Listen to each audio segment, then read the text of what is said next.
বগুড়াকে যেমন আমরা সামনের দিকে নিয়ে যাব, ঠিক একইভাবে আমাদেরকে সমগ্র দেশকে সাথে টানতে হবে। সামগ্রিকভাবে সমগ্র দেশ কিন্তু গত 15 বছর সত্যিকার মানুষের যেই কাজগুলো, সেই কাজগুলো থেকে সমগ্র দেশ কিন্তু বঞ্চিত হয়েছে। দেশের মানুষ চিকিৎসা সুবিধা ঠিকভাবে পায় নাই। দেশের কৃষকরা তাদের বিভিন্ন সুযোগ সুবিধা থেকে বঞ্চিত হয়েছে। দেশের ছাত্রছাত্রীরা দেশের শিক্ষা ব্যবস্থা সম্পূর্ণ ধ্বংস হয়ে গিয়েছে। আমরা যদি এভাবে দেখি, প্রত্যেকটি ক্ষেত্রে একটি সরকার বা দেশের যতগুলো সেক্টর থাকে, গত 15-16 বছরে কলকারখানা, মিল কারখানা কোনো কিছু সঠিকভাবে গড়ে উঠতে দেয় নাই। শুধু একটি কাজ হয়েছে, মেগা প্রজেক্ট হয়েছে তথাকথিত, এবং মেগা প্রজেক্টের নামে মেগা দুর্নীতি হয়েছে। প্রিয় ভাই বোনেরা, কাজেই আমাদের সকলকে আগামী দিন আল্লাহ রহমত দিলে আমাদের সকলকে সতর্ক থাকতে হবে। যেভাবেই হোক এই দুর্নীতিকে আমাদের টুটি চেপে ধরতে হবে, এই দুর্নীতিকে নিয়ন্ত্রণ করতে হবে, এবং দুর্নীতিকে নিয়ন্ত্রণ করার মাধ্যমেই আমাদেরকে দেশকে সামনের দিকে এগিয়ে নিয়ে যেতে হবে। কাজেই প্রিয় ভাই বোনেরা, আগামী দিনে আল্লাহ চাইতো আমরা সরকার গঠন করলে শুধু নিজের এলাকার কথা চিন্তা করলে চলবে না, সমগ্র বগুড়াবাসীকে নিজের জেলার সাথে সাথে সমগ্র দেশের কথা চিন্তা করতে হবে। আপনাদেরকে সমগ্র দেশের নেতৃত্ব দিতে হবে। পারবেন ইনশাআল্লাহ। আর চাকরি বাকরি অথবা ব্যবসা বাণিজ্য যেগুলো আছে, ইনশাআল্লাহ সব কিছু যোগ্যতার ভিত্তিতেই হবে। যেহেতু আমরা নিশ্চয়ই চাইবো না যে অন্য কেউ আমাদেরকে কোনো বিতর্কিত অবস্থানে ফেলুক, যে বগুড়া বলেই সব পাচ্ছে, আমরা বগুড়া না বলে পাচ্ছি না। আমরা কি চাই এরকম বলুক মানুষ? আমরা আমাদের বগুড়ার নাম খারাপ করতে চাই না।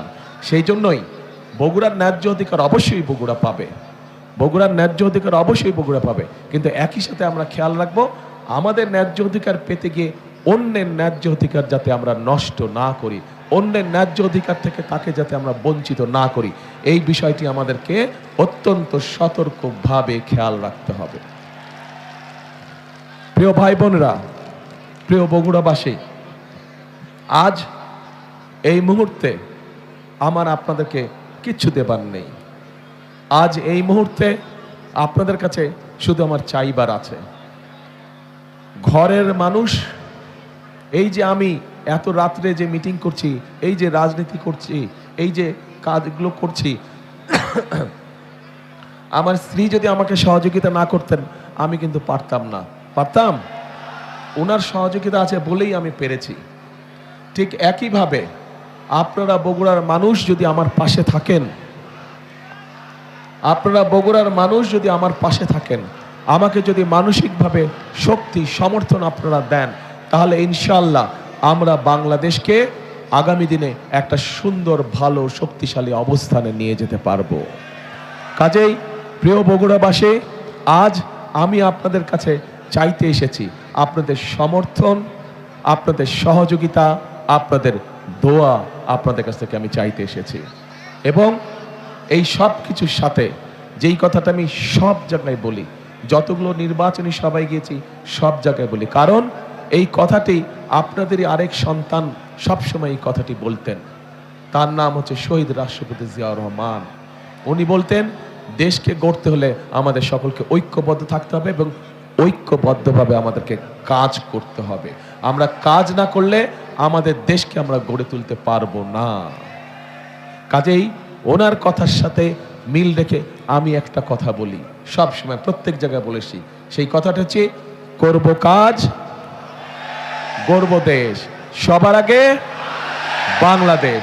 আবার বলি, করব কাজ, সবার আগে বাংলাদেশ, ইনশাআল্লাহ। প্রিয় ভাই বোনেরা, অনেক রাত হয়েছে, আর কথা বাড়াবো না, শুধু আপনাদের দোয়া চাইতে এসেছি।